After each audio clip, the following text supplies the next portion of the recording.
तो हम फ्लूइड्स पढ़ने वाले हैं बेटा, फ्लूइड्स। क्या नाम है हमारे चैप्टर का? नया जो चैप्टर है हमारा उसका क्या नाम है? फ्लूइड्स। ठीक है, देखो क्या होता है फ्लूइड्स। तो हम ये कहते हैं बेटा कि फ्लूइड्स वो चीज है, फ्लूइड वो सब्सटेंस है, वो चीज है विच कैन फ्लो, जो बह सकती है ना। बहती हवा, हवा बह सकती है ना बेटा, हवा बहती है। और कौन बहता है? और कौन बहता है बताओ? पानी, और खून, और वाइन। भावनाओं में भी बह जाते हैं कई बार हम लोग, है ना। तो भावना भी फ्लूइड है क्या बेटा? बताओ क्या लगता है तुम्हें? ख्याल। देखो हम ये कहते हैं कि फ्लूइड्स जो है ना बेटा, लिक्विड्स एंड गैसेस। ठीक है, अब थोड़ा सीरियसली पढ़ाई करते हैं बेटा, है ना। बातें बातें तो ठीक है चलती रहेंगी, है ना। देखो क्या कहते हैं बेटा कि फ्लूइड्स वो सब्सटेंस है जो फ्लो कर सकता है, जो बह सकता है। बहने का मतलब क्या है बेटा? कि वो स्पॉन्टेनियसली एक जगह से दूसरी जगह चला जाता है। स्पॉन्टेनियसली एक जगह से दूसरी जगह पे जाने का क्या मतलब है? जैसे मान लो कि मैंने मेरे पास ये ग्राउंड है, ऐसे नॉर्मली सोचो आप, ये ग्राउंड है मेरे पास, ठीक है। और यहाँ पर मैंने 1 लीटर पानी डाल दिया। यहाँ पर मैंने क्या किया बेटा? 1 लीटर पानी डाल दिया इस जगह पे। तो क्या होगा बताओ? पूरे पूरी जो हमारा फर्श है उसके ऊपर पानी फैल जाएगा क्या? फैल जाएगा ना? Yes sir. फैल जाएगा, बिल्कुल फैल जाएगा। तो वही मैंने बोला कि फ्लूइड्स वो सब्सटेंस है जो फ्लो कर सकते हैं ना, जो स्पॉन्टेनियसली फ्लो करते हैं। मतलब अगर मैं यहाँ पर एक लिक्विड ऐसे डाल दूं बेटा, लिक्विड का कोई पार्ट मैं अगर यहाँ डाल दूं, तो ये क्या होगा? ये धीरे धीरे धीरे धीरे धीरे धीरे ये बहता चला जाएगा, है ना, स्पॉन्टेनियसली। हमें कुछ भी नहीं सर करना पड़ेगा। मॉल्टन स्टेट में नहीं बह सकता? बिल्कुल बह सकता है, लेकिन ये चीज होती है ना मॉल्टन स्टेट में कि वो, मतलब मॉल्टन स्टेट में तुमने किया क्या है बेटा? तुमने एक्चुअल में जो क्या हुआ था, जो भी हमारे पार्टिकल्स है, देखो एक्चुअल में बात है एटम्स की बेटा, ठीक है। ये दुनिया एटम्स पे ही शुरू होती है और वहीं पर खत्म भी हो जाती है, ठीक है। एटम्स ही है, सब कुछ एटम है, एटम से ही मिलकर बना है। इस दुनिया की हर चीज एटम से मिलकर बनी है, हर एक चीज, ठीक है। तो मैंने आपको ये बोला बेटा कि फ्लूइड्स जो होते हैं वो क्या होते हैं? लिक्विड्स और गैसेस को हम क्या कहते हैं? फ्लूइड्स कहते हैं, है ना। Collectively liquids and gases are known as fluid, ठीक है।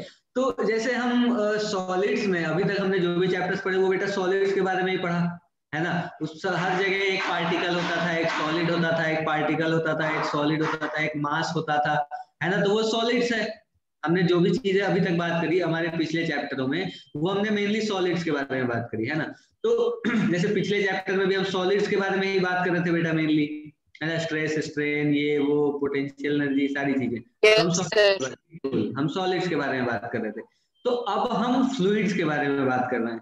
फ्लूइड्स जो होते हैं वो क्या होते हैं? वो फ्लो कर सकते हैं ना, वो बह सकते हैं, एक जगह से दूसरी जगह स्पॉन्टेनियसली जा सकते हैं। तो उन्हें हम कहते हैं क्या चीज? फ्लूइड्स, ठीक है। तो जैसे हम वहां पर क्या नाम है, सॉलिड्स में जैसे हम बात करते हैं किसके बारे में बेटा? फोर्स के बारे में। किसके बारे में बात करते हैं बेटा सॉलिड्स में? हम फोर्स के बारे में, है ना। फोर्स। सॉलिड्स में, बिल्कुल सॉलिड्स में हम किसके बारे में बात कर रहे थे? फोर्स के बारे में बात कर रहे थे। तो फ्लूइड्स में हम किसके बारे में बात करेंगे बेटा? किसके बारे में बात करेंगे पता है आपको? कुछ अंदाजा लगा सकते हो क्या? प्रेशर। प्रेशर, बहुत शानदार, वेरी गुड, वाह क्या अंदाजा था बेटा, बहुत अच्छे, वेरी गुड। तो फ्लूइड्स में हम किसके बारे में बात करते हैं? प्रेशर के बारे में, ठीक है। तो थोड़ी सी बात मैं आपको बताता हूँ प्रेशर के बारे में। देखो बेटा कि आपने पढ़ा भी होगा पहले प्रेशर, है ना, पहले आप जानते हो प्रेशर के बारे में। तो जैसे मैं आपको बोलता हूँ प्रेशर पी, ठीक है। प्रेशर जो है वो हम क्या लिख सकते हैं बेटा? Force upon area. प्रेशर क्या है बेटा? फोर्स अपॉन एरिया, ठीक है। और फोर्स जो है, देखो यहाँ पर प्रेशर जो है वो कैसी क्वांटिटी होती है? क्या आप जानते हो प्रेशर कैसी क्वांटिटी होती है बेटा? हमने बात करी थी पिछले उसमें भी, स्केलर। बिल्कुल, प्रेशर जो है वो कैसी क्वांटिटी है बेटा? Scalar quantity. और फोर्स जो है यहाँ पर वो कैसी क्वांटिटी है? Vector quantity. फोर्स जो है क्या है? Yes vector. सर। बिल्कुल। एरिया कैसी क्वांटिटी है बेटा? स्केलर। क्या बात कर रहे हो यार? वेक्टर होगी। क्या कह रहे हो? वेक्टर होगी। तो बेटा दो वेक्टर को डिवाइड करके एक स्केलर आ जाएगा, ऐसा कुछ पढ़ा है क्या हमने अभी तक? है बताओ, दो वेक्टर को डिवाइड करके हमारे स्केलर आ जाएगा क्या बेटा? मेरे वेक्टर डिवाइड नहीं होते। वो होता होगा ना यार, अच्छा चलो मुझे एक बात वेक्टर बताओ, होना चलो चाहिए ना सर, प्रेशर तो।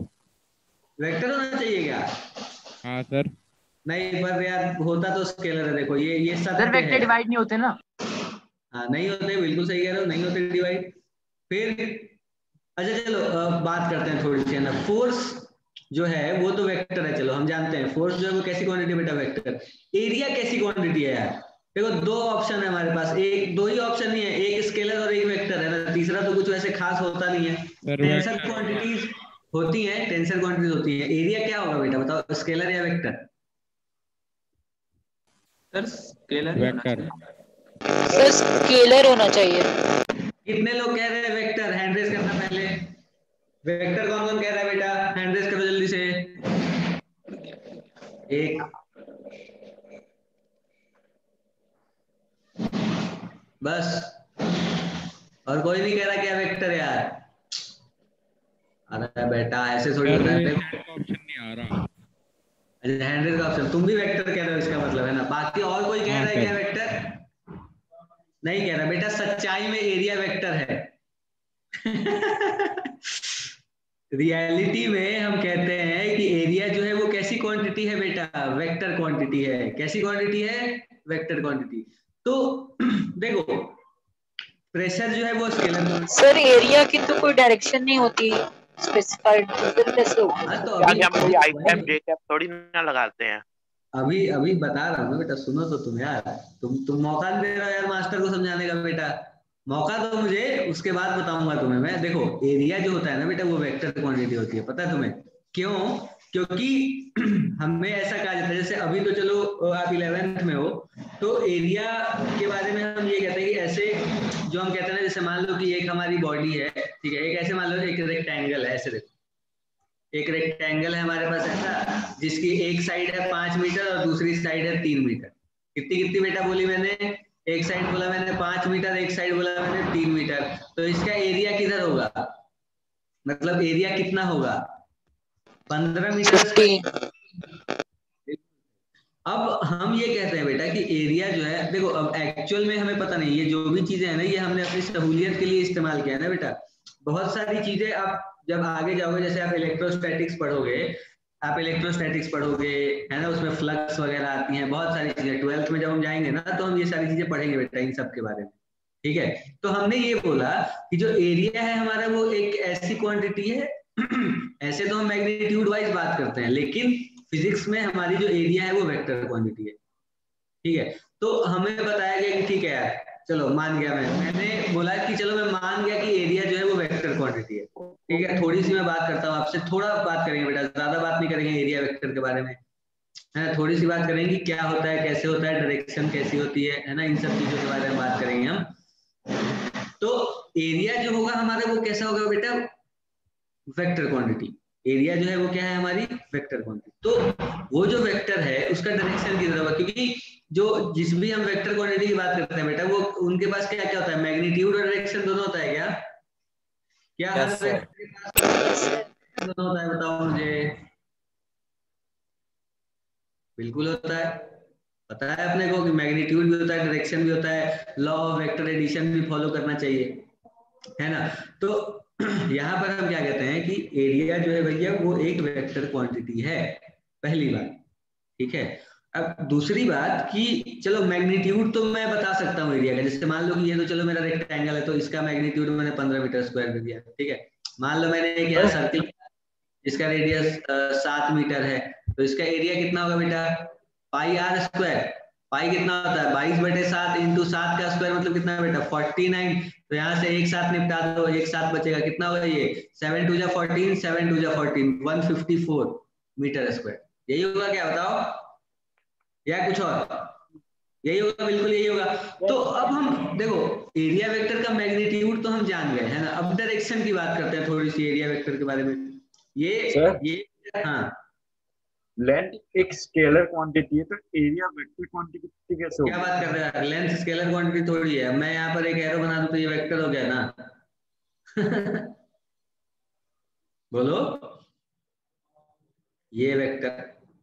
अब बताओ स्केलर है या वेक्टर है?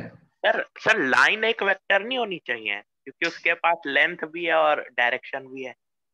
लाइन रे हो सकती है बेटा, आप जो जो तुम कह रहे हो ना वो रे है, कि वो एक तरफ बढ़ता जाता है इस तरफ, ऐसा कुछ, ये रे होता है हमारा। लाइन तो बेटा दोनों डायरेक्शन में बढ़ता जाता है ना, तो इसकी डायरेक्शन तुम किधर मानोगे, आगे या पीछे? यस सर, फिक्स्ड नहीं है डायरेक्शन। बिल्कुल, रे की डायरेक्शन तुम कह सकते हो फिक्स है, लाइन के लिए नहीं कह सकते ये चीज। ठीक है, चलो ठीक है, थोड़ी सी कुछ नहीं है ना इसका, रे का। हाँ रे का मैग्नीट्यूड नहीं है कुछ, बिल्कुल, मतलब मैग्नीट्यूड है, मैग्नीट्यूड बहुत ज्यादा है, लेकिन डायरेक्शन तो फिक्स्ड है, एक ही तरफ पॉइंट कर रहा है ना, तो डायरेक्शन तो फिक्स्ड हो गई। लाइन सेगमेंट ले सकते हो, उसका मैग्नीट्यूड भी है, उसका भी डायरेक्शन दोनों में से किधर भी हो सकता है। कंफ्यूज हो रहे हो बेटा तुम, कंफ्यूज होने की बात नहीं है यहाँ, बिल्कुल कंफ्यूज होने की बात नहीं है, बस एक सत्य है जो हमें अपने दिमाग में, अपने मन में, अपने दिल में, है ना, अपने रोम रोम में बसा लेना है बेटा। वो क्या है कि एरिया जो है वो क्या है, एक वेक्टर क्वांटिटी। उसकी डायरेक्शन क्या है फिर? हाँ बता तो, अरे यार बेटा मौका तो दो मुझे समझाने का यार तुम। मौका दो बेटा, मौका दो मुझे, फिर मैं समझाऊंगा तुम्हें। देखो तो जैसे एरिया जो होता है बेटा वो बहुत तरह का हो सकता है ना, जैसे मान लो कि यहाँ पर तो चलो ये एक प्लेन सरफेस है, ये जो है हमारे ये एक कैसा है, प्लेन सरफेस है। तो देखो हमने सरफेसेस को दो पार्ट में डिवाइड किया बेटा, हमने क्या करा कि जो हमारे सरफेसेस थे उन्हें हमने दो पार्ट में डिवाइड करा, ठीक, और वो जो दो पार्ट थे वो कौन से पार्ट थे, एक तो थे बेटा प्लेन सरफेसेस, कैसे कौन से सरफेसेस थे बेटा, एक प्लेन सरफेसेस और एक हमारा दूसरा कौन सा था क्लोज्ड सरफेसेस। ठीक है, क्या क्या बोला मैंने कि हमारे पास एक प्लेन सरफेस है और एक क्लोज्ड सरफेस है। क्लोज्ड सरफेस मतलब क्या बेटा, तीन डायमेंशन का जो होता है ना। प्लेन सरफेस कैसा होगा, दो डायमेंशन का होगा, बताओ मुझे। प्लेन सरफेस जो होगा वो कैसा होगा बेटा दो डायमेंशन का होगा, और क्लोज सरफेस जो होगा वो हमारा कितना होगा, तीन डायमेंशन का होगा। और इससे आगे के डायमेंशन अपने को काम के नहीं है फिजिक्स में, मैथ्स में इनफाइनाइट डायमेंशन होते हैं। जब आप ग्रेजुएशन में जब आप पढ़ोगे ना बेटा मैथमेटिक्स, ग्रेजुएशन में, मास्टर्स में, अगर कभी मौका मिलता है मैथमेटिक्स पढ़ने का, तो वहां पर आप देखोगे कि जो एरिया जो डायमेंशंस होते हैं ना वो बहुत सारे होते हैं, मतलब इनफाइनाइट हो सकते हैं डायमेंशंस। हम तो सर क्लोज्ड सरफेस जो होगा वो रफ होगा ना मेनली। रफ और स्मूथ की तो बात ही नहीं कर रहा है बेटा। जैसे एक मैंने तुम्हें बोला है क्यूबॉइड के बारे में, इसके बारे में बेटा, क्यूबॉइड के बारे में। तो चलो देखो हम क्या कहते हैं, देखो बेटा हमने ये बोला कि हमारे लेवल के लिए हमें एरिया वेक्टर क्वांटिटी माननी पड़ती है। जब आप 12th में जाओगे ना तो फ्लक्स वगैरह पढ़ोगे आप, तो आपको वहां देखोगे कि एरिया वेक्टर ही होता है। सर आप प्लेन और क्लोज्ड का बता रहे थे थोड़ा। क्या कहते हो बेटा? सर आप प्लेन और क्लोज्ड का बता रहे थे। हाँ मैं प्लेन और क्लोज का बता रहा, हाँ बेटा बिल्कुल।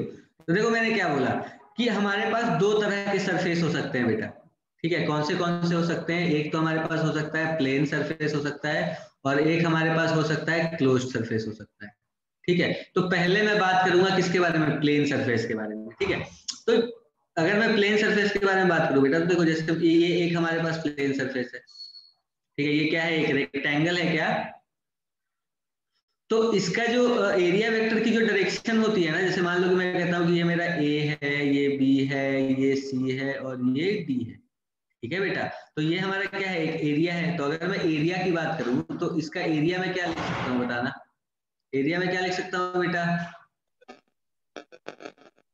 Sir A B into D C. DC into AD, हाँ एक ही बात है, डीसी इंटू एडी ये लिख सकता हूँ ना, ये लिख सकता हूँ एरिया। तो देखो इसका जो direction area vector, plane surface के जो एरिया वेक्टर की डायरेक्शन होती है ना, वो होती है परपेंडिकुलर टू द सरफेस। क्या होती है बेटा प्लेन सरफेस के लिए एरिया वेक्टर की direction? Perpendicular to the surface. कैसी होती है? Perpendicular to the surface. अब ठीक है, ठीक है, मैंने मान लिया कि भैया एरिया वेक्टर की जो डायरेक्शन है वो परपेंडिकुलर टू द सरफेस है, लेकिन ये जो सरफेस है बेटा इसके दो परपेंडिकुलर डायरेक्शन हो सकते हैं ना, सोच के देखो, क्या इसके दो परपेंडिकुलर डायरेक्शन हो सकते हैं, एक बाहर निकलता हुआ और एक अंदर की तरफ जाता हुआ, हो सकते हैं नहीं हो सकते बताओ? Yes sir. बिल्कुल हो Yes, सकते sir. हैं। बताना। मैंने बोला कि एरिया वेक्टर की जो डायरेक्शन होती है वो होती है along the perpendicular to the surface बोल लो, या फिर बोल लो अलोंग द नॉर्मल। नॉर्मल जानते हो? नॉर्मल, टेंजेंट नॉर्मल पढ़ा बेटा तुमने? हाँ सर, नॉर्मल क्या होता है? परपेंडिकुलर होता है ना टेंजेंट के। हाँ सर, आज ही पढ़ा है। आज ही पढ़ा। तो नॉर्मल जो होता है, नॉर्मल के अलोंग होती है किसकी डायरेक्शन? एरिया वेक्टर की। ठीक है, एरिया वेक्टर की डायरेक्शन जो होती है वो किधर होती है बेटा? अलोंग नॉर्मल या परपेंडिकुलर टू द सरफेस। ठीक है, अब ये मैंने एक प्लेन सरफेस लिया, इस प्लेन सरफेस के लिए एरिया वेक्टर की डायरेक्शन दो हो सकती है ना बेटा, एक तो ऐसी बाहर निकलती हुई हो सकती है, नहीं हो सकती बताओ? दो डायरेक्शन हो सकती है एरिया वेक्टर की, कौन सी? एक तो ऐसे बाहर निकलती हुई और एक इधर पीछे की तरफ जाती हुई। बेटा बताओ मुझे, सोच के बताओ, ये दो डायरेक्शन हो सकती है ना? Yes, sir. मान लो कि ये देखो बेटा, ये देखो, ये एक एरिया, ये एक प्लेन सरफेस है मान लो। ठीक है, तो इसका मैंने आपको ये बोला कि बेटा अगर कोई भी प्लेन सरफेस है हमारे पास, तो उस प्लेन सरफेस के लिए एरिया वेक्टर की जो डायरेक्शन होगी वो परपेंडिकुलर टू द सरफेस होगी। आपने बोला ठीक है, मैंने मान ली सर आपकी बात कि एरिया वेक्टर की डायरेक्शन जो है वो किधर होगी बेटा? परपेंडिकुलर टू द सरफेस होगी। और वो परपेंडिकुलर कौन सा? क्योंकि जब भी मैं एक सरफेस लेता हूं तो क्या इस सरफेस के परपेंडिकुलर दो डायरेक्शन हो सकती है बेटा? एक इस तरफ वाली और एक पीछे की तरफ वाली। बताओ, क्या एरिया वेक्टर Yes, sir.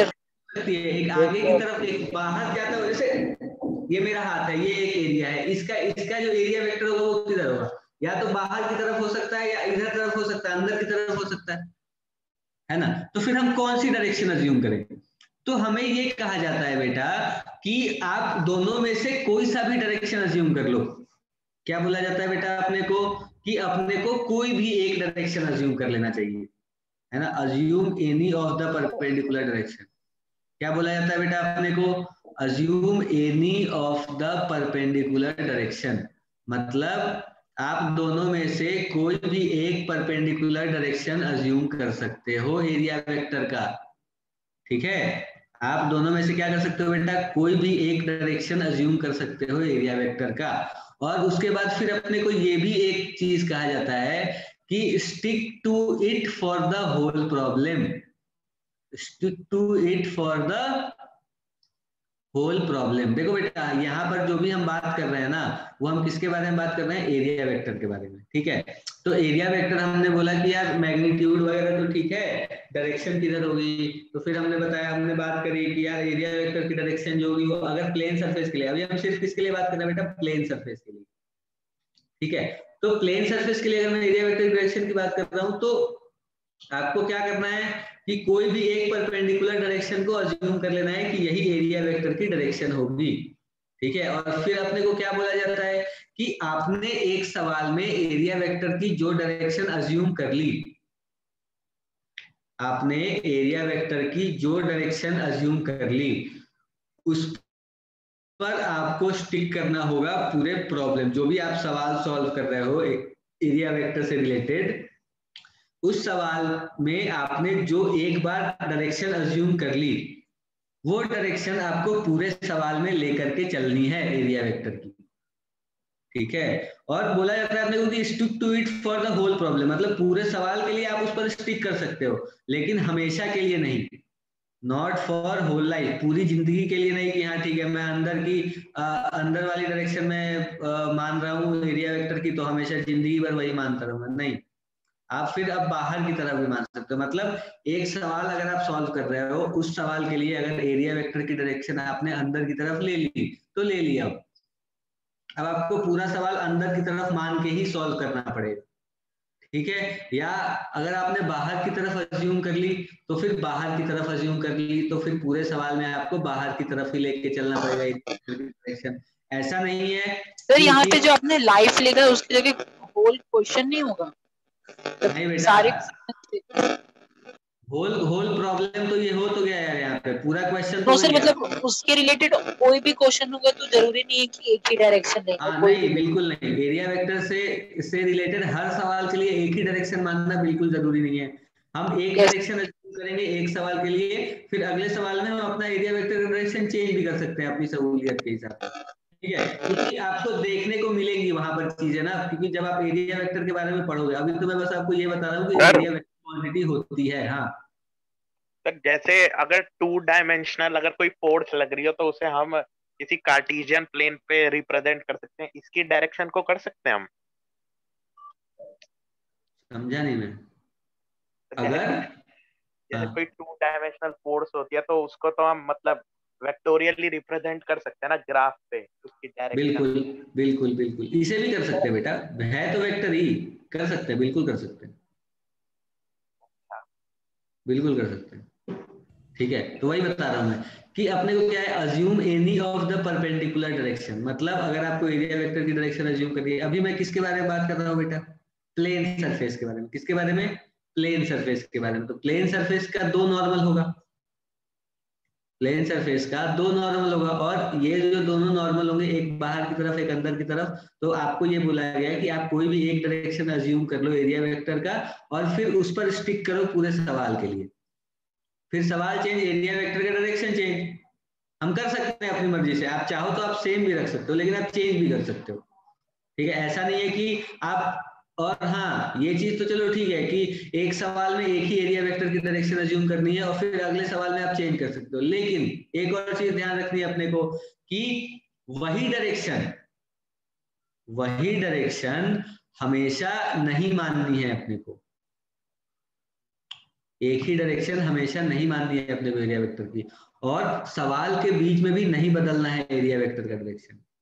एक सवाल में अगर आपने एक डायरेक्शन मान लिया तो फिर आपको क्या करना पड़ेगा, वही डायरेक्शन मानना पड़ेगा। सवाल के बीच में ऐसा नहीं कि अच्छा अभी मैंने ले लिया बाहर की तरफ, फिर आधा सवाल सॉल्व कर लिया, यार ऐसे तो लग रहा नहीं, फिर आधे सवाल में अंदर की तरफ मान लिया, ऐसा नहीं कर सकते आप, ठीक है। एक बार जो आपने फिक्स कर दी एरिया वेक्टर की डायरेक्शन, फिर आपके हिसाब से वही एरिया वेक्टर की डायरेक्शन है, फिर उसी से रिलेटेड आप जो भी आंसर निकाल रहे हो वो उसी से रिलेटेड आएगा, ठीक है। और एक और चीज कि आंसर में कोई फर्क नहीं पड़ता एरिया वेक्टर की डायरेक्शन चेंज करने से।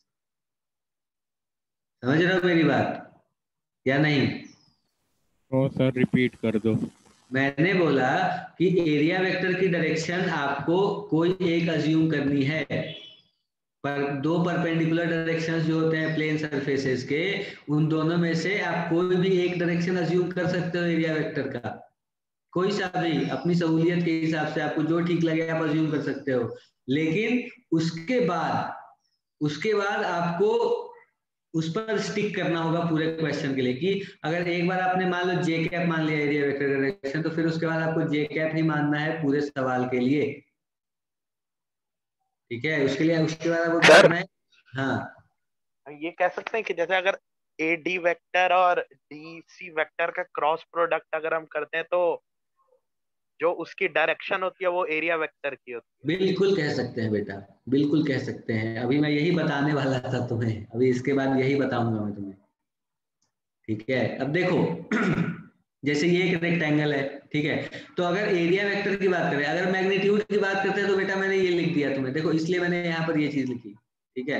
तो वही अगर आप ये बात करोगे ना बेटा कि अगर आपको एरिया वेक्टर की डायरेक्शन मतलब एरिया एज अ वेक्टर चाहिए आपको, तो आपको क्या करना पड़ेगा, अगर मैं यहाँ पर एरिया वेक्टर लिखता हूँ, एरिया वेक्टर की अगर मैं बात कर रहा हूँ, तो मैं यहाँ पर मान लो अगर एरिया वेक्टर लिख रहा हूँ, तो एरिया वेक्टर यहाँ पर पता है आपका क्या होगा, एरिया वेक्टर आपका होगा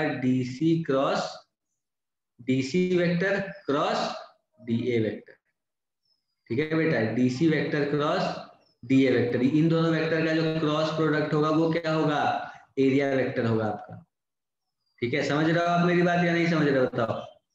जब भी आप ऐसा कोई सवाल देखो तो आपके पास एरिया वेक्टर की डायरेक्शन जो है वो ऐसी होनी चाहिए। अब तुम मुझे कहोगे कि सर मैं DC vector cross BC vector भी तो कर सकता हूँ, तो बेटा बात दोनों एक ही है, ठीक। फिर तुम क्या बोलोगे कि सर मैं BC vector cross BA vector भी तो कर सकता हूँ, बिल्कुल कर सकते हो, BC क्रॉस BC भी कर सकते हो, कोई इशू नहीं है बेटा, आप अपनी मर्जी से कोई भी दो का क्रॉस कर सकते हो, ठीक है। बस फर्क कितना आएगा, बस एक माइनस का फर्क आएगा आंसर में। किसका फर्क आएगा, बस एक माइनस साइन का फर्क आएगा, मतलब डायरेक्शन का। हाँ बस एक डायरेक्शन का फर्क आएगा और कोई फर्क नहीं आएगा, ठीक है। तो ये तो चलो हमने बात कर ली कि एरिया वेक्टर जो है हमारा वो क्या है, पर डायरेक्शन माइनस में कैसे फर्क आएगा अभी आप बेटा, तो क्यों नहीं आ सकता है। अब इन दोनों का क्रॉस प्रोडक्ट लो, DC क्रॉस AD करो तो क्या बाहर की तरफ आएगा, यस सर, है ना। DC क्रॉस DA करोगे तो बाहर की तरफ आएगा, वही BC क्रॉस या फिर वही तुम CB क्रॉस मतलब BC क्रॉस ये कर लोगे, BA कर लोगे तो ये फिर अलग आएगा ना, ये तो अंदर की तरफ आ जाएगा। देखो BC क्रॉस BA करके देखो, BC की तरफ हाथ ले लो और फिर BA की तरफ ले जाओ तो अंदर की तरफ आ रहा है ना। वही अगर CD क्रॉस AD करोगे तो CD क्रॉस AD अंदर की तरफ आ रहा है ना बेटा। Yes sir. मैग्नीट्यूड तो दोनों केस में सेम हुआ क्योंकि लेंथ तो सेम है यार, फर्क किसका है, डायरेक्शन का। तो इन दोनों का क्रॉस प्रोडक्ट जब आप करोगे तो आपको क्या मिलेगा, एरिया वेक्टर मिलेगा, ठीक है। ये बात अपने को ध्यान में रखनी है। तो ये मैंने किसके लिए बताया बेटा आपको, जब क्रॉस प्रोडक्ट करते तो जो दो वेक्टर होता है उसी के परपेंडिकुलर आता है ना सर डायरेक्शन। हाँ यार बेटा, तो दोनों को, इन दोनों के परपेंडिकुलर भी बाहर और अंदर दोनों हो सकता है ना यार, और इन दोनों के लिए भी बाहर अंदर दोनों हो सकता है, ठीक है। तो वही कह रहा हूं मैं कि एरिया वेक्टर जो होगा हमेशा वो किधर होगा बेटा, perpendicular to the plane surface होगा। दोनों में से कोई भी एक डायरेक्शन हो सकती है, और दोनों में से कोई एक डायरेक्शन अगर आपने अज्यूम कर ली तो पूरा सवाल आपको वही डायरेक्शन अज्यूम करके करना पड़ेगा, बीच में नहीं बदल सकते आप, ठीक है। फिर अगले क्वेश्चन में बदल सकते हो, है ना। तो ये एरिया वेक्टर की बात थी छोटी सी, ठीक है। ये तो चलो हमने प्लेन सरफेस के बारे में बात करी, ठीक है। थोड़ी सी बात करते हैं बेटा क्लोज सरफेस के बारे में, है ना। बस नॉलेज, बस सिंपल सी चीजें हैं बेटा जो हमें पता होनी चाहिए, है ना। हमें क्या होना चाहिए बेटा, पता होनी चाहिए। तो क्लोज सरफेस के बारे में बात करते हैं। देखो क्लोज सरफेस के बारे में बात करते हैं, तो क्लोज सरफेस क्या हो सकता है बेटा, बताना। क्यूब, क्यूबॉइड, ये सब हो सकता है क्या बताओ। क्यूब, क्यूबॉइड हो सकता है हमारा या नहीं हो सकता, हेमिस्फीयर हो सकता है, स्फीयर हो सकता है, बिल्कुल हो सकता है। तो ये क्लोज सरफेस है। तो क्लोज सरफेस के लिए हमने एक कन्वेंशन बनाया एरिया वेक्टर की डायरेक्शन अज्यूम करने का, ठीक है। मैंने नहीं बनाया है तो ज्यादा परेशान होने की जरूरत नहीं है, जैसे मुझे याद है वैसे आप भी याद कर लो कि अपने को ये चीजें पता होनी चाहिए एरिया वेक्टर डायरेक्शन, क्योंकि हमें यूज करनी पड़ सकती है, ठीक है। तो क्लोज सरफेस के लिए देखो क्या होता है, क्लोज सरफेस के लिए एरिया वेक्टर की डायरेक्शन हम कहते हैं बेटा आउटवर्ड नॉर्मल। आउटवर्ड नॉर्मल जो होगा वो होगा एरिया वेक्टर डायरेक्शन, ठीक है। बहुत अच्छी बात है, चलो मैंने बोल दिया ये आउटवर्ड नॉर्मल, तुमने भी मान लिया आउटवर्ड नॉर्मल। अब मान लो मैं कह रहा हूँ ये ए है, ये बी है, ये सी है, ये डी है, ये ई है, ये एफ है, ये जी है और ये एच है बेटा, ठीक। तो अब आप मुझे बताओ ये जो सी बी जी एच जो है इसके लिए एरिया वेक्टर की डायरेक्शन किधर होगी, आउटवर्ड नॉर्मल बोला ना मैंने। तो इसके दो नॉर्मल हो सकते हैं ना बेटा इस सरफेस के, एक इधर वाला और एक अंदर की तरफ वाला, बताओ मुझे। Yes sir. क्या इसके दो नॉर्मल हो सकते हैं बेटा, बिल्कुल हो सकते हैं दो नॉर्मल। एक हो सकता है हमारा कैसा, ऐसा, और एक हो सकता है ऐसा। सर राइट वाला कंसीडर करेंगे, बिल्कुल राइट, बहुत अच्छे बेटा, वेरी गुड, राइट वाला कंसीडर करेंगे। क्यों, क्योंकि ये आउटवर्ड नॉर्मल यही है, ठीक है। वही अगर मैं इस सरफेस के लिए बात करूं ए बी जी एफ के लिए, तो इसका जो एरिया वेक्टर होगा वो कौन सा होगा बेटा, ये वाला जो बाहर की तरफ जा रहा होगा। इसके लिए कौन सा होगा, ये वाला होगा जो बाहर की तरफ जा रहा होगा। जो ऊपर वाला होगा उसके लिए कौन सा होगा, जो ऊपर जा रहा होगा। जो नीचे वाला होगा उसके लिए कौन सा होगा बेटा, जो नीचे की तरफ जा रहा होगा। मतलब जो बाहर जा रहा है ना सरफेस से, क्योंकि एक नॉर्मल ये हो सकता है और दूसरा नॉर्मल ये भी तो हो सकता है बेटा, समझ रहे हो मेरी बात। एक नॉर्मल तो मैंने ये नीचे बना दिया, एक नॉर्मल ये भी तो हो सकता है। तो हमने इसलिए इसमें कन्वेंशन बनाया कि भैया जब भी आपके पास कोई क्लोज सरफेस है, इसके अगर आप एरिया वेक्टर की बात करते हो तो वो हमेशा आउटवर्ड नॉर्मल होगा। तो जैसे एक क्यूब के एरिया वेक्टर की बात करूं मैं, ठीक है, इस क्यूब की अगर मैं एरिया वेक्टर की बात करूं तो जो ए बी जी एफ होगा इसके लिए एरिया वेक्टर कौन सा होगा, तो इस तरह ये बाहर जो निकलता हुआ, ठीक है। ए एफ ई डी के लिए कौन सा होगा बेटा, जो ये बाहर निकल रहा है इसके लिए ऊपर वाला, इसके लिए साइड वाला, ठीक है। अंदर वाला आप नहीं लिख सकते एरिया वेक्टर की डायरेक्शन, समझ आई बात अपने को या नहीं आई बताओ? याद रखने वाली चीज है बेटा, याद रखनी है अपने को कि एरिया वेक्टर क्या होता है, उसकी डायरेक्शन किधर लेते हैं। ठीक है, ये चीज अपने को ध्यान में रखनी है। हाँ जब भी हम क्लोज्ड सरफेस लेंगे सर तो उसके लिए तो बहुत सारा सरफेस है, हमको कंसीडर करना पड़ेगा। ऑब्वियसली बेटा, तो सबके लिए आप बाहर तो वाला स्पेसिफाइड तो नॉर्मल, नहीं है सर, वो पर्टिकुलर शेप के लिए कोई स्पेसिफाइड तो नहीं होगा। नहीं नहीं ऐसा नहीं है कि मतलब नॉर्मल जो होगा वो तुम्हारा क्या बोलते हैं, इस पूरे क्यूबॉइड के लिए नॉर्मल बताओ, नहीं एक वो पर्टिकुलर होगा, वो तो नहीं हो सकता। नहीं, वो आपसे एक सरफेस के लिए पूछेगा हमेशा, क्योंकि ये पूरा जो है बेटा, ये पूरा तो वॉल्यूम है ना यार। ये जो पूरा है हमारा, ये पूरा तो वॉल्यूम है, एरिया थोड़ी है ये कि इसके एरिया वेक्टर की बात करेगा आपसे। हमारे पास बस दो तरह के सरफेस होते हैं जहां पे एरिया मिलता है अपने को, एक 2 डायमेंशनल सरफेस होते हैं, एक 3 डायमेंशनल सरफेसेस होते हैं। तो जो 3 डायमेंशनल होते हैं उनके लिए एरिया वेक्टर की जो डायरेक्शन होती है वो कैसी होती है बेटा, परपेंडिकुलर टू द सरफेस हमेशा। समझ आई बात अपने को या नहीं आई बताओ मुझे, बोलो। क्या अपने को बात समझ आई एरिया वेक्टर की?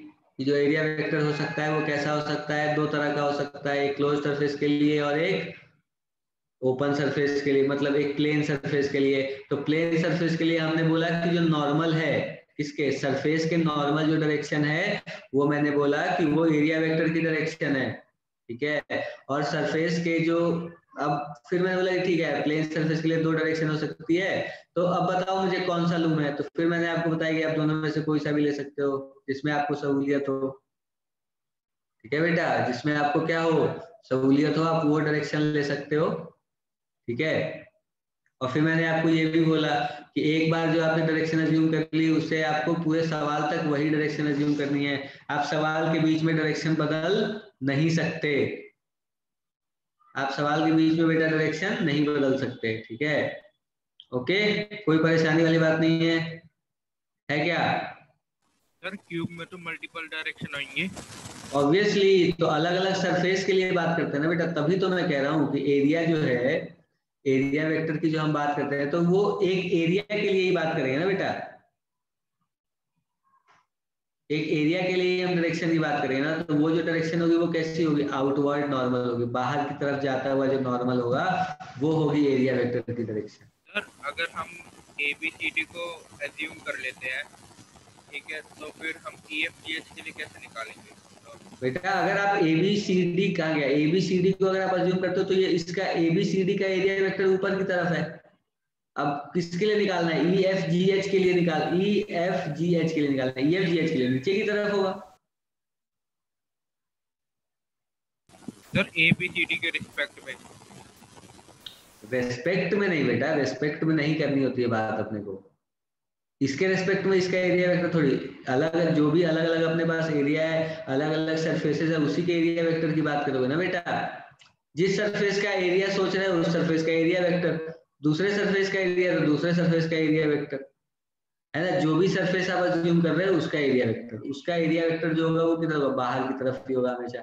तो इसका एरिया वेक्टर ऊपर, इसका एरिया वेक्टर नीचे, इसका एरिया वेक्टर लेफ्ट, इसका एरिया वेक्टर राइट, इसका एरिया वेक्टर बाहर की तरफ और इसका EHCD का अंदर की तरफ। ठीक है, ये डायरेक्शन होगी एरिया वेक्टर की, जो कि हम अलग अलग सरफेस के लिए कंसीडर करेंगे। समझ आई बात अपने को या नहीं आई बताओ मुझे, बोलो, सभी लोग बोलो, एरिया वेक्टर की बात समझ आई या नहीं आई? Yes sir. ओके, बहुत अच्छी बात है, एरिया वेक्टर की बात अपने को आ गई समझ में। ठीक है, तो एरिया वेक्टर की बात अगर समझ में आई है तो एक छोटा सा सवाल करो बेटा, करोगे क्या? सर हाँ एक बार पीछे वाली स्लाइड दिखा दीजिएगा। बिल्कुल दिखा दूंगा बेटा, ये देख लो। ओके बेटा, अब देखो मैं तुम्हें एक सवाल दे रहा हूँ, देखना बेटा ध्यान से। ये मेरी क्या है बेटा, कोऑर्डिनेट एक्सिस है।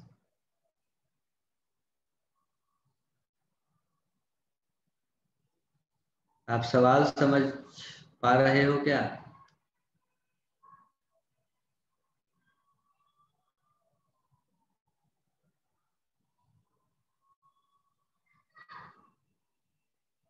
हाँ सर। समझ पा रहे हो ये कैसे रखा है, इसका ओरिएंटेशन समझ आ रहा है अपने को?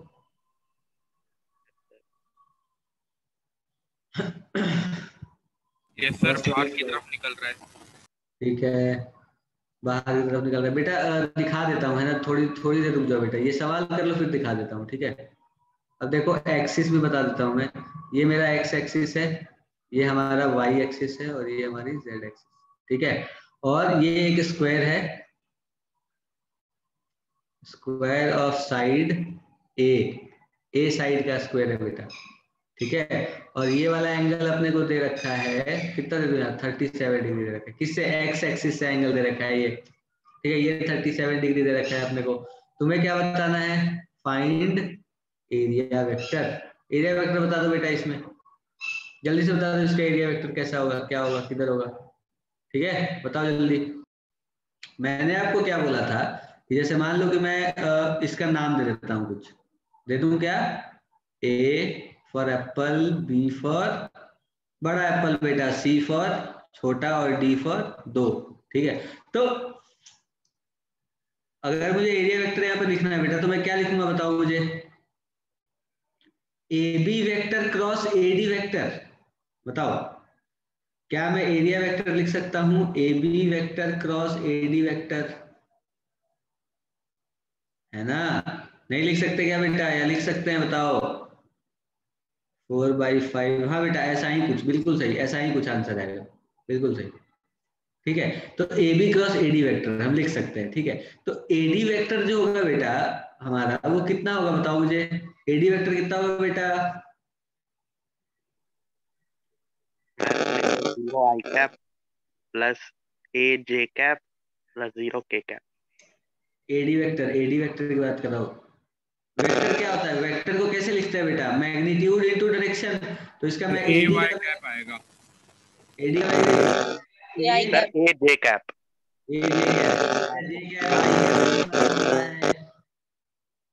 आई कैप जो है वो किसका होता है? एक्स वाला होता है। जे कैप किसका होता है? वाई वाला, है ना? ये होता है और ये होता है, ठीक है। अब देखो जो हमारा एडी वेक्टर है वो क्या है बेटा? ए जे कैप, ठीक है। और जो ए बी वेक्टर है उसे भी तो लिखना है अपने को। ए बी वेक्टर क्या लिखेंगे बताओ मुझे? A I cap, a cos 37 i cap. बिल्कुल बिल्कुल सही बेटा। इसे मैं लिख सकता हूँ क्या? देखो इसके दो कंपोनेंट होंगे क्या, एक एक्स कंपोनेंट और एक जेड कंपोनेंट। हाँ सर। एक एक्स कंपोनेंट और एक जेड कंपोनेंट। तो क्या लिख सकता हूँ ए बी वेक्टर को मैं? a cos 37, इस तरफ वाला कंपोनेंट a cos 37, ये आई कैप के साथ, बहुत शानदार। और इधर वाला बेटा a sin 37 j कैप, वो k कैप। शानदार, a sin 37 k कैप, ठीक है। तो ये हमारे पास क्या आ गया बेटा? ए बी वेक्टर आ गया। तो cos 37 की वैल्यू हम जानते हैं कितनी होती है? 4/5 होती है क्या?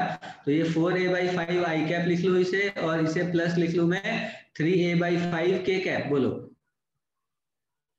ये मैंने ए बी वेक्टर लिख लिया और ये मैंने ए डी वेक्टर लिख लिया, ठीक है। अब A B cross A D करना है अपने को, है ना? कौन सा क्या करना है बेटा? A B cross A D. तो A B cross A D कर लेते हैं यार, चलो आ जाओ। देखो यार सभी लोग यार देखो ध्यान से, A B cross A D करनी है अपने को। A B cross A D का मतलब क्या होगा बेटा? A B cross A D का मतलब क्या होगा बताओ मुझे? A B cross A D का मतलब होगा 4a/5 I cap plus 3a/5 k cap और क्रॉस ए जे कैप, ठीक है। तो क्या बनेगा बेटा बताना मुझे, क्या बनेगा ये? 4a/5 इंटू ए, है ना? मतलब 4a²/5 सीधा लिख दूं क्या इसे मैं बेटा? मैग्नीट्यूड मल्टीप्लाई कर रहा है ना, तो 4a²/5। और डायरेक्शन क्या होगा बेटा? आई क्रॉस जे, आई क्रॉस जे होगा ना, प्लस, यस सर, बिल्कुल सही, plus 3a²/5 into k cross J. क्या बनेगा बताओ? अब क्या बनेगा बेटा जल्दी बताओ मुझे? ये बन जाएगा हमारे पास आई क्रॉस जे क्या होता है बेटा? k होता है क्या? Yes sir. तो ये हो जाएगा हमारा 4a² / 5 k कैप प्लस ये कितना होता है आई क्रॉस ये k क्रॉस j क्या होता है बेटा? माइनस आई आई कैप। माइनस आई। j क्रॉस के आई होता है बेटा, k क्रॉस j होता है माइनस आई। तो ये कितना बनेगा बताओ मुझे? 4a² / 5 k कैप माइनस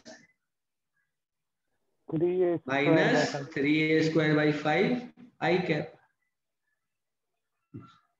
ये क्या है हमारा एरिया वेक्टर। आ गया आंसर यार। कोई परेशानी किसी को बताओ बेटा? कोई परेशानी किसी को इसमें? सर जूम आउट कर दीजिए। बिल्कुल कर देता हूँ बेटा। पहले बताओ परेशानी है किसी को कोई इसमें तो बताओ मुझे। No sir. किसी को कोई परेशानी नहीं है? बहुत अच्छे, वेरी गुड।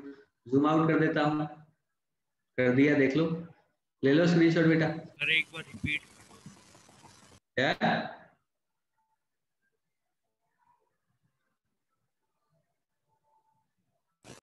ए B sine theta N cap, ये बताया मैंने। एन कैप जो होता है वो क्या होता है बेटा? इन दोनों के परपेंडिकुलर होता है। तो आई क्रॉस जे के होता है, जे क्रॉस के आई और के क्रॉस आई जे। यहाँ पर देखो 4a/5 I cap cross A J cap. तो बेटा क्या होगा? मैग्नीट्यूड दोनों मल्टीप्लाई हो जाएंगे into sine theta. Sine theta क्या बनेगा बताओ? यहाँ आई कैप और जे कैप के बीच का एंगल कितना होता है? 90 डिग्री होता है ना? Yes sir. 90 डिग्री होता है। तो साइन 90 की वैल्यू होती है 1। तो इसका ए का मैग्नीट्यूड कितना? 4a/5 और बी का मैग्नीट्यूड कितना है? a है ना? तो मल्टीप्लाई करोगे तो क्या बन जाएगा? ये 4a² / 5। और बना क्या बेटा? देखो आई क्रॉस जे बनाना। तो आई क्रॉस जे हमें पता है क्या होता है? आई क्रॉस जे के होता है ना? ये बताया है बेटा मैंने आपको ये वाला रूल कि जो आई क्रॉस जे होता है वो के होता है, जे क्रॉस के आई होता है, के क्रॉस आई जे होता है। और फिर मैंने आपको ये भी बताया कि जे क्रॉस आई माइनस के होता है, आई क्रॉस के माइनस जे होता है ना? ये भी बताया मैंने आपको। तो देखो यहाँ पर क्या बन रहा है बेटा? के क्रॉस जे बन रहा है क्या? के क्रॉस जे क्या होगा? माइनस आई होगा ना, क्योंकि ये एरो के ऑपोजिट जा रहा है। तो के क्रॉस जे क्या हो जाएगा? माइनस आई। तो ये माइनस आई हो गया। तो हमारा जो एरिया वेक्टर जो हमारा वो ये आ गया, है ना? कोई परेशानी बताओ? अब कोई परेशानी नहीं? चलो बेटा बताओ मुझे।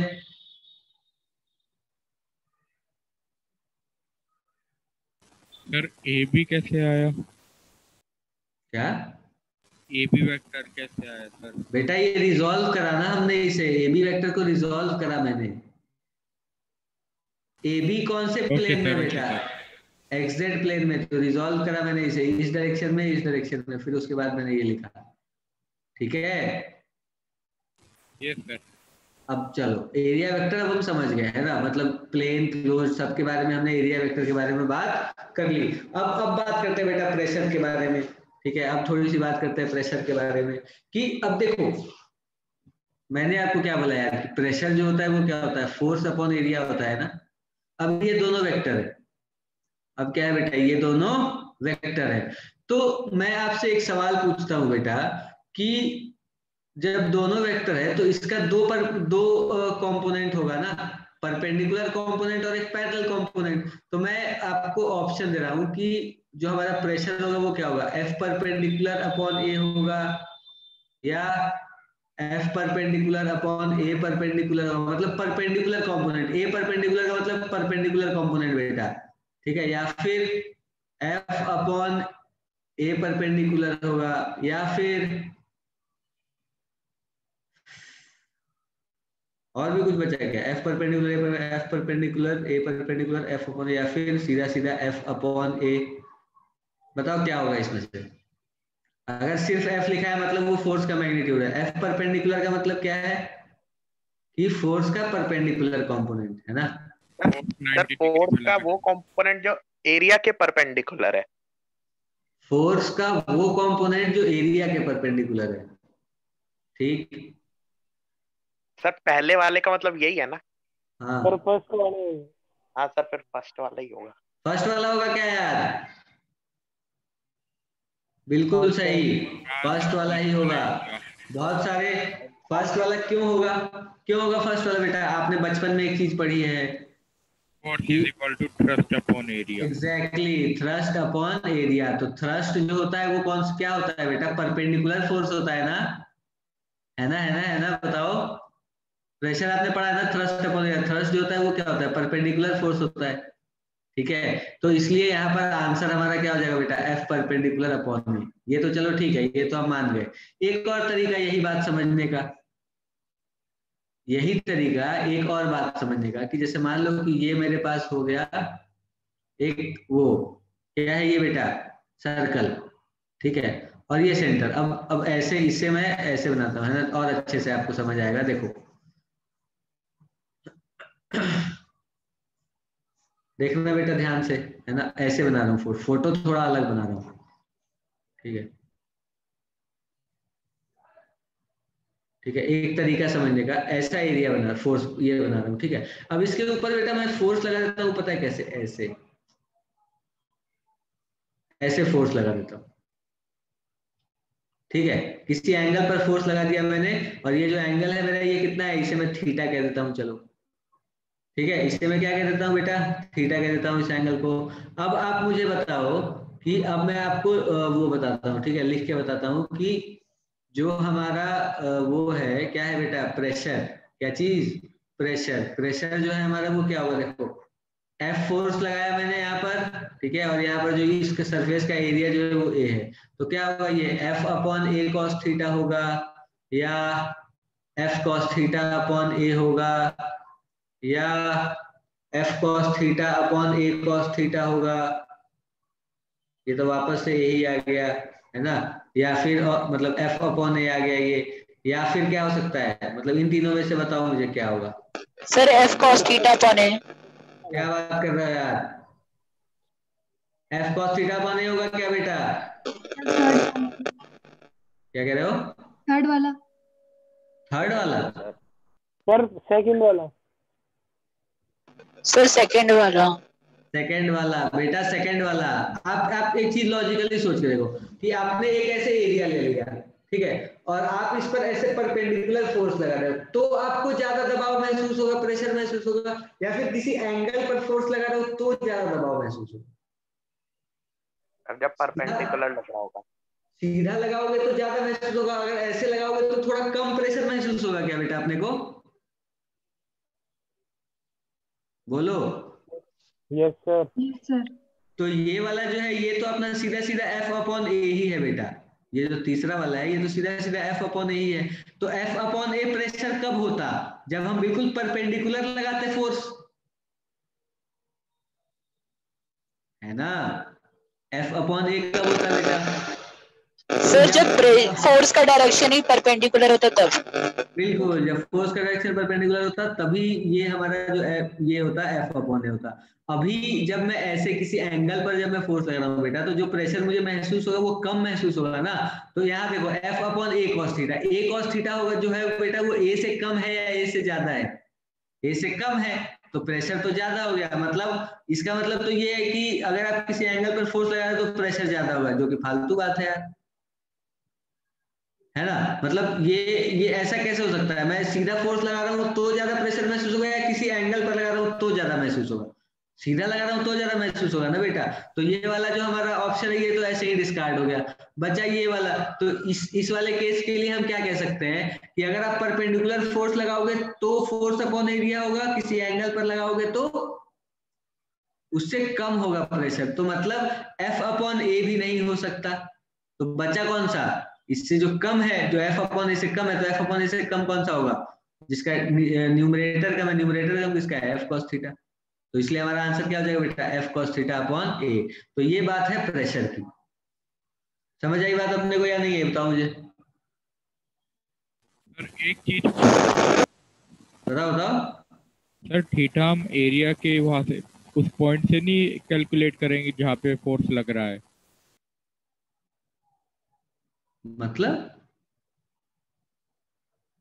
मतलब सर ये जो एंगल है हमारा, ये इस पॉइंट से कैलकुलेट नहीं करेंगे जहाँ पे फोर्स लग रहा है। जहां पर फोर्स लग रहा है बेटा, देखो यहाँ पर जो फोर्स लग रहा है ना, इसे तुम बढ़ा भी तो सकते हो ऐसे आगे, क्योंकि हमें पता है ना बेटा, हम वेक्टर जो है हमारा, अब ये दोनों लाइनें पैरेलल हैं, ठीक है, ये दोनों लाइन कैसी है बेटा, पैरेलल है ना। तो अगर पैरेलल है तो अगर ये वाला एंगल थीटा, तो ये एंगल भी थीटा हुआ, तो फोर्स का जो इधर वाला कंपोनेंट होगा, परपेंडिकुलर कंपोनेंट जो होगा बेटा, वो क्या होगा, वो तो F cos थीटा ही होगा ना। और अभी तो तुरंत बात करी हमने कि जो थ्रस्ट है हमारा वो क्या है, यहाँ पर अगर मैं ऐसे फोर्स लगा रहा हूँ बेटा तो थ्रस्ट कितना होता है, F cos थीटा होगा क्या? Yes sir. F cos theta होगा, बिल्कुल F cos थीटा होगा। तो अगर F cos थीटा होगा तो फिर जो हमारा प्रेशर है वो क्या होगा, F cos theta upon area होगा। समझ को या सर नहीं अब क्लास खत्म करोगे क्या? के बाद एक और क्वेश्चन दोगे सर या क्लास खत्म करोगे? 5 मिनट रहते हैं ना। एक आधी छोटी सी चीज बतानी है बेटा मुझे, जिसमें से एक होती है डेंसिटी। देखो बेसिक चीजें मैं बस क्लियर कर देना चाहता हूँ आपकी, बाकी फिर मैं बताता हूँ आपको, ठीक है। बस बेसिक सी चीजें हैं जो अभी एक बार समझ लो, ठीक है। डेंसिटी क्या होती है बेटा, बताओ मुझे, डेंसिटी क्या होती है बेटा? Mass upon volume. बहुत शानदार, वेरी गुड। डेंसिटी होती है मास पर यूनिट वॉल्यूम, ठीक है। डेंसिटी जो होती है वो क्या होती है बेटा, मास पर यूनिट वॉल्यूम होती है, ठीक है। और इसकी जो यूनिट होती है वो क्या होती है, केजी पर मीटर क्यूब, ये ऐसा यूनिट है। एक और यूनिट होती है बेटा जिसे हम कहते हैं ग्राम पर सेंटीमीटर क्यूब, ठीक है। एक यूनिट होती है केजी पर मीटर क्यूब और एक सीजीएस यूनिट में होता है। बिल्कुल सीजीएस यूनिट होता है। तो आप लिख सकते हो कि जो 1 ग्राम पर सेंटीमीटर क्यूब है ना बेटा, वो होता है हमारा 1000 केजी पर मीटर क्यूब। कैसे मैंने ये कन्वर्ट करा बेटा, कैसे सोचो, ये जो कन्वर्जन है मेरा, ये मैंने कैसे किया? तो मैंने बोला कि 1 ग्राम अपॉन 1 सेंटीमीटर क्यूब, ऐसा ही लिखा हुआ है ना बेटा, 1 ग्राम पर सेंटीमीटर क्यूब जो है। तो ग्राम को केजी में कन्वर्ट करो, क्या लिखोगे, 10 की पावर -3। और सेंटीमीटर क्यूब को लिखो, क्या लिखोगे, 1 centimetre into 1 centimetre into 1 centimetre. अब इसे क्या लिख सकते हो, ये 10 टू द -3 केजी है ना। तो क्या बना बेटा, ये बताओ मुझे, 10 to the power -3 kg divided by, अब सेंटीमीटर को मीटर में लिखो, 10 to the power -2 metre into 10 to the power -2 metre into 10 to the power -2 metre, है ना। अब इसे क्या लिख सकते हैं बेटा, नीचे 10 की पावर -6 आ गया और मीटर इंटू मीटर क्या हो गया, मीटर क्यूब। तो मैं लिख दिया यार, देखो 10 की पावर -3 डिवाइडेड बाय 10 की पावर -6, यहाँ पर ऊपर केजी और नीचे मीटर क्यूब। 10 की पावर -6 ऊपर जाएगा तो क्या बनाएगा बेटा, 10 की पावर -3, तो 10 की पावर -3 इंटू 10 की पावर 6, क्योंकि नेगेटिव है ना नीचे, तो ऊपर जाएगा पॉजिटिव हो जाएगा, तो 10 की पावर 6 इतना केजी पर मीटर क्यूब। तो कितना बन गया बेटा, ये 10 की पावर 3 मीटर क्यूब, केजी पर मीटर क्यूब ही बन गया ना। 10 की पावर 3 कितना होता है, 1000। तो 1 ग्राम पर सेंटीमीटर क्यूब जो होता है वो क्या होगा, 1000 केजी पर मीटर क्यूब के बराबर होगा। ये एक ध्यान रखने वाली चीज है, अपने को ध्यान रखनी है, ठीक। एक बात तो ये हो गई केजी पर सेंटीमीटर क्यूब, ग्राम पर सेंटीमीटर क्यूब और केजी पर मीटर क्यूब की बात हो गई, है ना। अब देखो बेटा एक और चीज है यहाँ पर कि जैसे अगर मैं तुमसे कहता हूं कि कोई बॉडी है जिसकी डेंसिटी, मैं कहता हूं कि कोई बॉडी है जिसकी डेंसिटी है 5 ग्राम पर सेंटीमीटर क्यूब, तो केजी पर मीटर क्यूब में क्या लिखोगे, 5000। बोलो, यही लिखोगे ना बेटा, 5000 केजी पर मीटर क्यूब लिखोगे, है ना। अच्छा, अब इसमें एक और चीज होती है बेटा, ठीक है, ध्यान से सुनना। यहाँ पर एक और चीज अपने को बात करनी है जिसे हम कहते हैं रिलेटिव डेंसिटी। क्या कहते हैं बेटा, रिलेटिव डेंसिटी। मुझे लगता है पढ़ा होगा आपने पहले भी। हाँ सर, जब वाटर से कंपेयर करते हैं। बिल्कुल, रिलेटिव डेंसिटी जो होती है बेटा वो क्या होती है, density upon density of water. मतलब मान लो कोई एक सब्जेक्ट, जैसे हम कह देते हैं कि मरकरी है, मरकरी की डेंसिटी होती है कितनी बेटा, 13.6 ग्राम पर सेंटीमीटर क्यूब, ठीक है। ये डेंसिटी होती है किसकी, मरकरी की, ठीक है। और मान लो वाटर की डेंसिटी कितनी होती है बेटा, हम जानते हैं 1 ग्राम पर सेंटीमीटर क्यूब, है ना। तो अगर मैं कह रहा हूं आपको कि मरकरी की रिलेटिव डेंसिटी निकालो, तो आप क्या लिखोगे बताओ, रिलेटिव डेंसिटी। बहुत शानदार, रिलेटिव डेंसिटी क्या लिखोगे बेटा, 13.6, ठीक। कोई यूनिट नहीं होती बेटा इसकी, क्यों, क्योंकि यहाँ पर भी यूनिट केजी पर मीटर की, ऊपर भी और नीचे भी, तो यूनिट तो कट जाएगी ना बेटा। तो रिलेटिव डेंसिटी जो होती है वो क्या होती है बेटा, डायमेंशनलेस, कोई यूनिट नहीं होती इसकी। कैसी होती है ये, डायमेंशनलेस। डायमेंशनलेस का मतलब क्या होता है, नो यूनिट, कोई यूनिट नहीं है इसकी, ठीक है, कोई यूनिट नहीं है, क्योंकि दो डेंसिटी को डिवाइड करने में रेशियो हुआ ये। समझ रहे हो मेरी बात? सर अगर केजी मीटर क्यूब में हुआ तो तभी भी निकल जाएगा ना अगर। हाँ बेटा, एक ही बात है ना, एक ही चीज है। अगर मरकरी की डेंसिटी तुम इतनी कह रहे हो, केजी पर मीटर क्यूब में भी बदल दो तो यहाँ भी 1000 से मल्टीप्लाई, यहाँ भी 1000 से मल्टीप्लाई, डिवाइड करोगे तो वापस से उतना ही आएगा ना बेटा। अगर सर ग्राम सेंटीग्राम में करेंगे तो वो सीजीएस यूनिट में आएगा ना सर, रिलेटिव डेंसिटी। नहीं क्या कह रहे हो सर? जब जैसे रिलेटिव डेंसिटी अगर हम सेंटीमीटर और ग्राम में निकालते हैं, मुझे आवाज नहीं सुन रही, सुनो मेरी बात सुनो। कोई भी यूनिट अगर लिख रहे हो ना तुम बेटा डेंसिटी की, तो ऊपर और नीचे दोनों सेम यूनिट लिखोगे ना यार, अलग अलग यूनिट थोड़ी लिख सकते हो तुम। अलग अलग लिखोगे भी तो कन्वर्ट कर लेना यार। अगर ऊपर केजी पर मीटर क्यूब, नीचे ग्राम पर सेंटीमीटर क्यूब लिखा है मान लो तुमने, तो दोनों ऊपर दोनों तरफ क्या करोगे, जो भी करोगे बेटा दोनों तरफ है तो डेंसिटी ना, तो ये यूनिट तो कट ही जाएगी, है ना। अब देखो एक और चीज बेटा, छोटी सी चीज, जैसे हम किसके बारे में बात करते हैं, प्रेशर के बारे में। प्रेशर जो है वो क्या है, फोर्स अपॉन एरिया, है ना बेटा। तो अगर मैं प्रेशर की यूनिट की बात करता हूँ तो यूनिट क्या होगी बताना। न्यूटन होती है फोर्स की यूनिट, और एरिया किसकी यूनिट होती है बेटा, मीटर स्क्वायर की। तो प्रेशर की यूनिट क्या होगी, न्यूटन पर मीटर स्क्वायर, ये प्रेशर की यूनिट होती है। ठीक है बेटा, ये प्रेशर। स्ट्रेस की भी यूनिट यही होती है, अभी पिछली क्लासों में हमने जाना ये, है ना, कि जो स्ट्रेस होता है उसकी यूनिट भी तो ये होती है ना बेटा, क्योंकि स्ट्रेस भी तो फोर्स अपॉन एरिया होता है ना। तो प्रेशर की यूनिट न्यूटन पर मीटर स्क्वायर। लेकिन प्रेशर के लिए हम एक नया प्रेशर की जो यूनिट होती है ना बेटा, उसे एक नया नाम देते हैं हम, जिसे हम कहते हैं पास्कल। ठीक है, और इसे रिप्रेजेंट करते हैं पीए से।